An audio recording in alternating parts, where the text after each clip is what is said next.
deep in the shadows. Hi guys, good morning. Today is Thursday. So ayan, now is mag-8 na ng umaga. So yung mga kids pumasok na and kami na lang ulit ni Chaba ang naiwan dito sa bahay. Ow! Where are you? Where are you? Ayan, makulimlim sa labas. Ganun pa rin ang panahon. Nagawa ng cheese! Oops! Oh! Okay. Ayan. Ganun pa rin yung ano sa labas weather. Tignan nyo. See, look at the weather outside. Careful, ah! Makulimlim pa rin siya.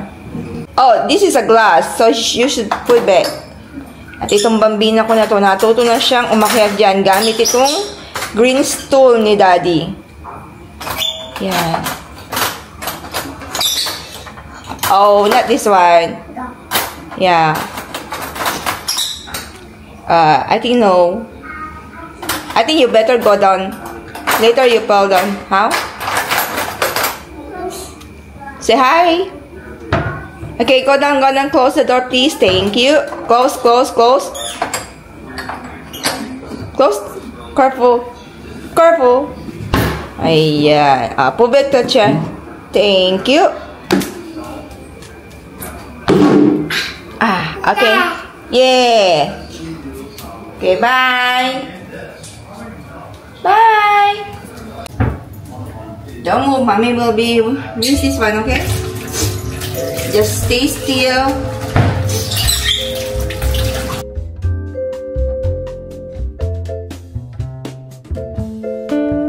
So, ito ulit yung iniinom ko. Ano to? Chia seed. Yan, chia seed. Tapos, nilalagyan ko siya ng lemon. Yan, malapit na siyang maubos. Konti na lang yung chia seed ko. Tapos, lalagyan nyo lang siya ng warm water. Yan. After that, isoak nyo siya ng 10 minutes. Tapos lagyan nyo siya ng honey. Masarap siya. Itong lemon nyo, i-squeeze nyo siya dyan. Squeeze nyo siya. Kasi kapag nilagay, dati kasi ang ginagawa ko, nilalagyan ko siya, inaano ko siya, buo ko siyang inilalagay. Yung hinihiwa ko lang siya, kasama niya yung balat. Mapait yung nagiging result niya habang tumatagal na iniinom. So, kapag ganitong ini-squeeze ko siya, masarap, hindi na siya mapait. Refreshing na siya.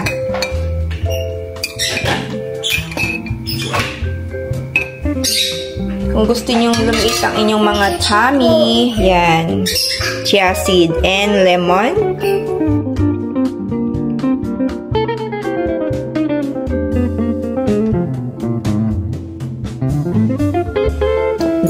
Ang magandang inom na to guys, morning, bago kayo kumain. Kaso, today sana hindi ako gagawa na to. Kasi uminom na ako ng tubig bago ko kumain. Parang naisip ko na gumawa. Are you okay? What happened?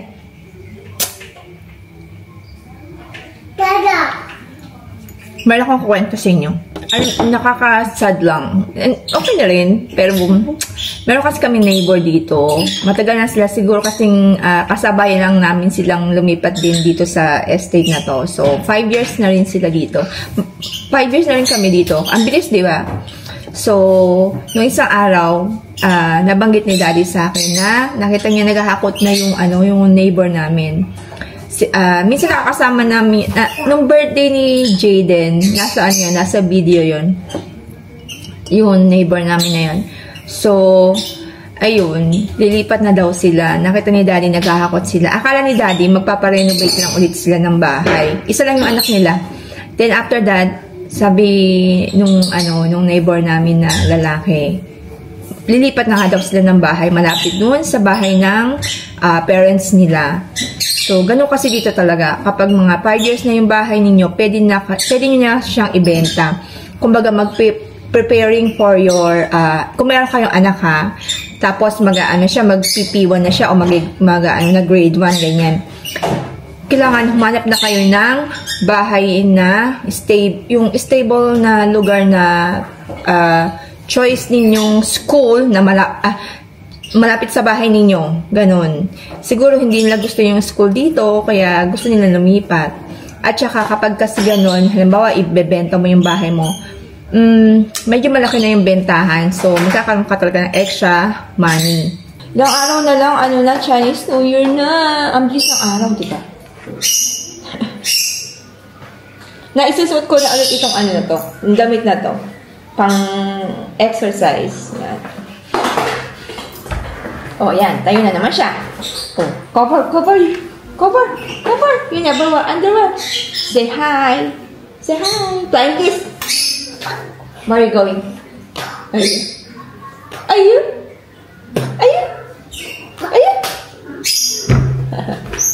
Let's go down. Mwah. Mwah. Mwah.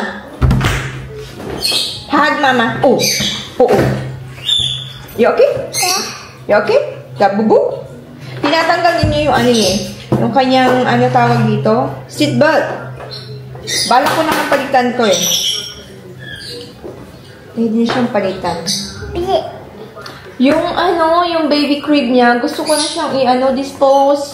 Baka meron kayong kakilala na taga Singapore na may anak.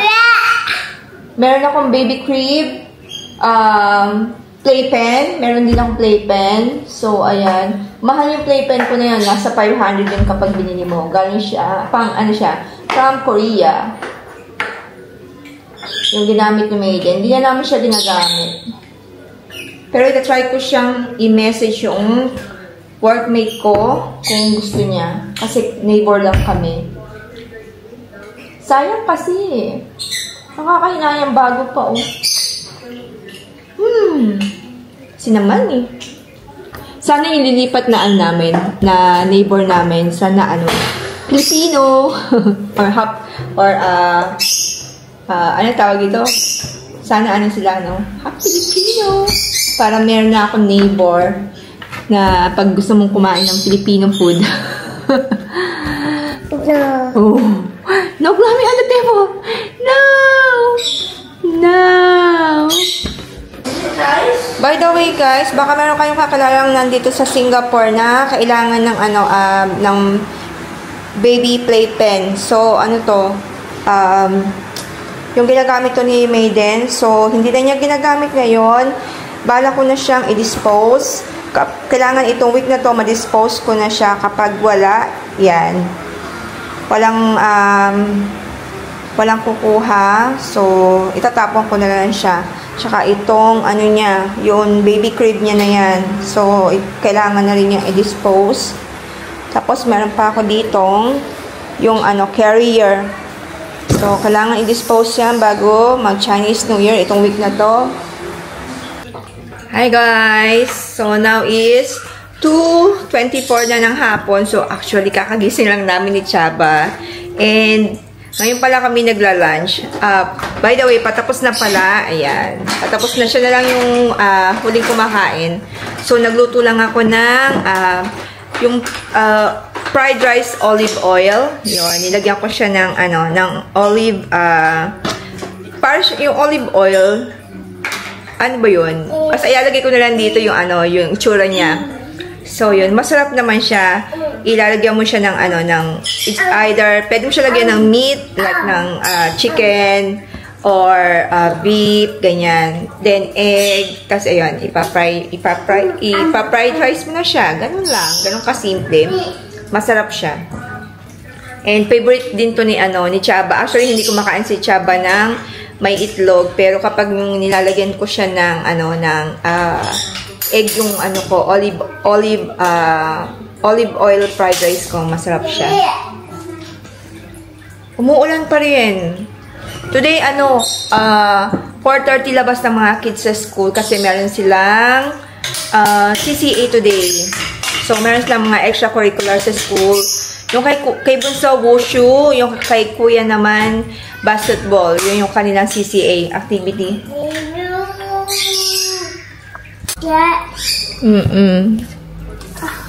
Come, give me Coco photo. Ayan. Siya ni. Yung picture ni Alden na maliit. Oh, di ba? Ang cute. Do you look like Coco? I see. No. Yeah, Coco. I see. I see first. Smile. Cheese. The cheese. Oh. You cannot make spoil this one, na. Coco. Cheese. No more. You must give to Mama. Give me, plus. I know. No cheese. Later you scare people outside. No throwing. Oh, no more. No more. Yeah, no more. Where are you going? I think pupunta siya sa ano pa. Sa kwarto. Ha? Ayun siya sa kwarto. There? 2 balls.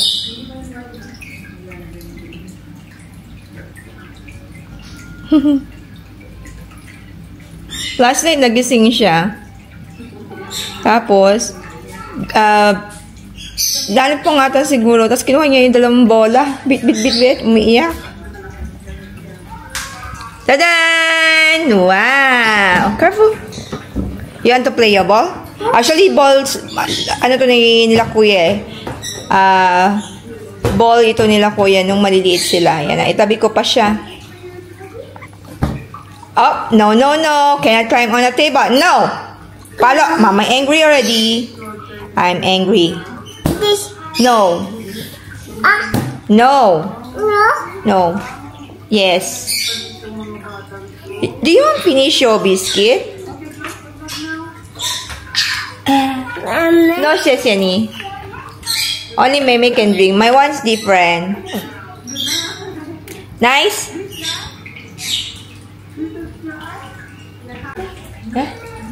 So, nilinis ko na to kahapon. No more? Oo. Where? Huh? Here. Ay, naku. Here. Yeah. No. I know. Nakakatuwa, isasalita na siyang marami. I know. May mga ganun na siya. So, ayun, umuulan pa rin, by the way. And ang haba na ng buhok ni... Yes. Cannot. Ang haba na ng buhok ni Maiden. So, yan. Maganda sana kung medyo mahaba-haba para maiano mo siya. Ipaponi mo siyang ganun. Diba? Ganun sana maganda. Chaba! Oo. Pag bumangon ako, bumabangon na din siya. Yun yung mahirap kay Chaba. Sabi nga nila, pag yung costly... Ay, ang ingay naman ni maingay ang aming Blue. So, pag bumabangon ako, bumabangon din siya. Where?